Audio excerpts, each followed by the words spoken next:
কাঠমান্ডুতে কেলেঙ্কারি, দফায় দফায় সংঘর্ষ, প্রাণহানি এবং গ্রেফতারি। হিন্দু রাষ্ট্র ফেরানোর দাবিতে আগুন জ্বলল নেপালে। কিন্তু নেপাল তো এককালে হিন্দু রাষ্ট্রই ছিল।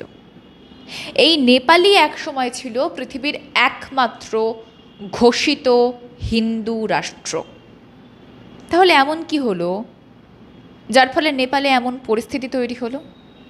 নাকি কিছুটা ইচ্ছে করেই এই পরিস্থিতি তৈরি করা হলো? জানাবো আপনাদের। আমি তপজা, আপনারা দেখছেন মাধ্যম পডকাস্ট। রাজা আও, দেশ বাঁচাও। রাজতন্ত্র ফেরানোর দাবিতে সম্প্রতি নেপালে কার্যত অগ্নিগর্ভ পরিস্থিতি। প্রশ্ন হচ্ছে, সমস্যার শুরুটা কোথায়? চলুন শুরু থেকে শুরু করা যাক। 2008 সালে মাওবাদী বিদ্রোহীদের সঙ্গে রফার পর নেপালে 239 বছরের পুরনো রাজতন্ত্রের অবসান হয়। তারপর হয় নির্বাচন। রাজতন্ত্র অবসানের পর নেপালের শেষ রাজা 77 বছরের জ্ঞানেন্দ্র সাধারণ মানুষের মতোই কাঠমান্ডুতে জীবনযাপন করেন। আর 5 জন সাধারণ মানুষ ঠিক যেভাবে দিন কাটান, তারও ঠিক সেভাবেই দিন কাটে। এরপর 2015 সালে নেপালের তৎকালীন কমিউনিস্ট সরকার সেদেশে সংবিধান সংশোধন করেন। হিন্দু বিরোধিতা তো উপমহাদেশের কমিউনিস্টদের বিশেষ পছন্দের বিষয়, সে ভারতই হোক অথবা নেপাল। নেপালের ক্ষমতায় থাকা কমিউনিস্টরা চাইলেন দেশের গা থেকে হিন্দু রাষ্ট্রের তকমা ঝেড়ে ফেলতে। অতঃপর 2015 সালে সংবিধান সংশোধন করে হিন্দু রাষ্ট্র নেপালকে বানিয়ে দেওয়া হলো ধর্মনিরপেক্ষ রাষ্ট্র। নেপাল হয়ে গেল ভারত বিরোধী শক্তিগুলোর একটা মুক্তাঞ্চল। খ্রিশ্চান মিশনারি থেকে আরম্ভ করে পাকিস্তানের ISI, চীন সবাই এসে ঘাঁটি গাড়ল নেপালে। কিন্তু কী উদ্দেশ্য এই ভারত বিরোধী শক্তিগুলোর? তারা কি নেপালের কোনো ভালো চায়? সোজা উত্তর, না। তাদের 3টে উদ্দেশ্য। 1, নেপাল এবং নেপালের জনগণের শোষণ। 2, ধ্বংস করা নেপালের সাংস্কৃতিক পরিচয়। এবং 3, নেপালকে ভারত বিরোধিতার ঘাঁটি হিসেবে ব্যবহার করা। যাই হোক, রাজতন্ত্রের অবসান ঘটল, হিন্দু রাষ্ট্রের অবসান ঘটল, কিন্তু রাজনৈতিক অস্থিরতার অবসান ঘটল কি? নেপালের কোনো উন্নতি হলো কি? দেখা যাক কি প্রাপ্তি ঘটল নেপালের সরল সাদাসিধা পাহাড়ি মানুষগুলোর কপালে। 2008 সাল থেকে 2025 সাল, 17 বছর। এই 17 বছরে 14 বার সরকার বদল হয়েছে। কেন? এমন কি ঘটল যে 17 বছরে 14 বার সরকার বদল করতে হলো নেপালে? রাজনৈতিক অস্থিরতা কাটিয়ে স্থিতাবস্থা চেয়েছিল নেপাল। এলো কি? আর এই সরকার বদলের খেলায় নেতাদের হয়তো পকেট ভরল, কিন্তু কি পেল সেখানকার জনগণ?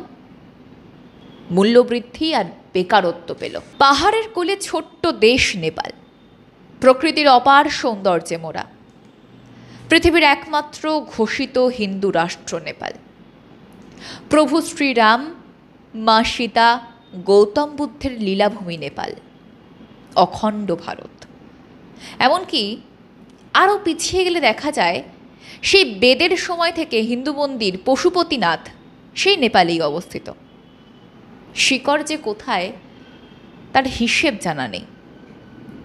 ইতিহাস কিন্তু বলছে নেপাল চিরকালই ভারতের অবিচ্ছেদ্য অংশ, এবং সত্যি বলতে ভারত নিজেও কোনোদিন তাকে আলাদা করে দেখেনি। কিন্তু সেই শান্তিপূর্ণ দেশেই এখন এক অস্থির বাতাস বইছে। কমিউনিস্টদের হিন্দুত্ব বিরোধী মনোভাব বরাবরের। সেই জায়গা থেকে ভারত বিরোধিতা, আর সেই জায়গা থেকেই চীন প্রীতি। চীনের নীতি কেমন তা তো জানেন।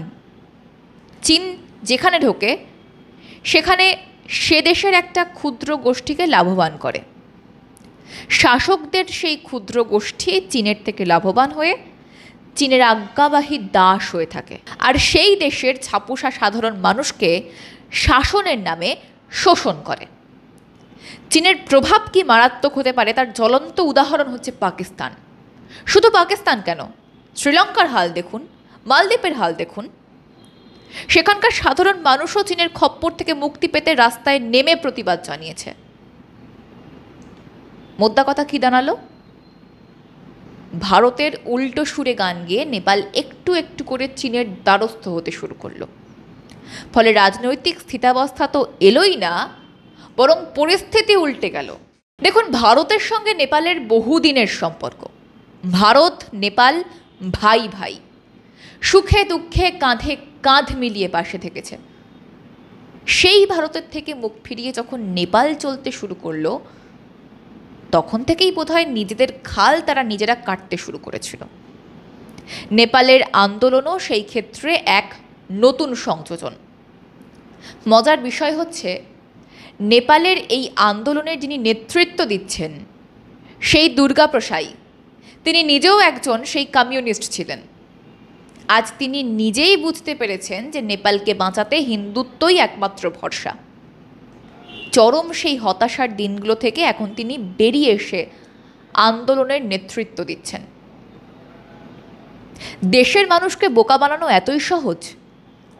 কোনটাকে শাসন বলে আর কোনটাকে অপশাসন বলে সেটা একজন সাধারণ মানুষ বুঝবেন না? হিন্দুত্বকে পাশে সরিয়ে যারা ধর্মনিরপেক্ষ রাষ্ট্র তৈরি করলো, তারা এখন কোথায়? তাদের এক্সপেরিমেন্ট কি শেষ হয়েছে? একটা দেশ এবং তার শাসনভার, দেশ পরিচালনা করা, এটা কি গিনিপিগের ওপর এক্সপেরিমেন্ট করার মতো নাকি? যেটাকে যখন তখন যেমন তেমন ইচ্ছে সেভাবেই পরিচালনা করা যায়?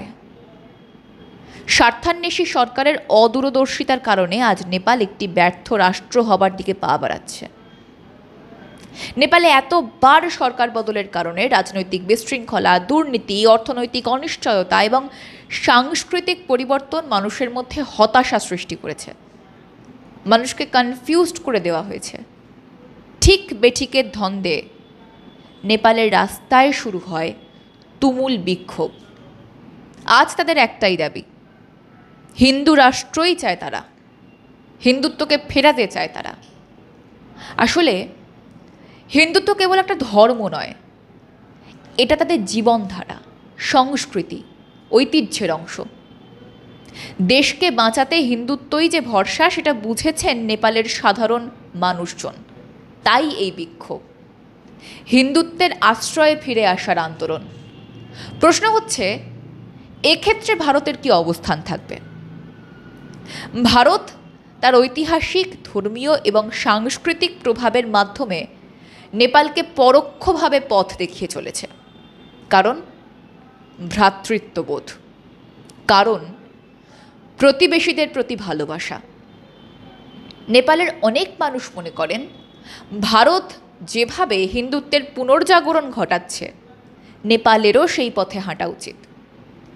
সাম্প্রতিক বছরগুলোতে নেপালের সরকার ভারতের প্রভাব থেকে কিছুটা সরে এসে চীনের দিকে ঝুঁকেছে, কিন্তু সাংস্কৃতিক এবং ধর্মীয় দৃষ্টিকোণ থেকে ভারতই এখনও নেপালের প্রধান পথপ্রদর্শক।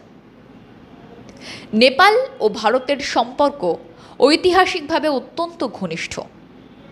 উভয় দেশই ধর্ম, সংস্কৃতি এবং ভূগোলের কারণে একে অপরের সঙ্গে নিবিড়ভাবে যুক্ত।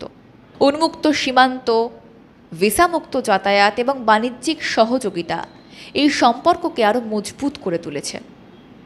ভারত নেপালের ভালো চায় একসঙ্গে সমৃদ্ধ হতে। এখন নেপাল যদি ভারত এবং হিন্দুত্ব দুই সম্পর্কই মজবুত করতে চায়, তাহলে বন্ধুর মতো, প্রতিবেশীর মতো, সর্বোপরি দাদার মতো পাশে থাকবে ভারত। আজ এই পর্যন্তই। প্রতিবেদন সম্বন্ধে আপনাদের মতামত জানাবেন আমাদের কমেন্ট বক্সে। সঙ্গে থাকুন, দেখতে থাকুন মাধ্যম।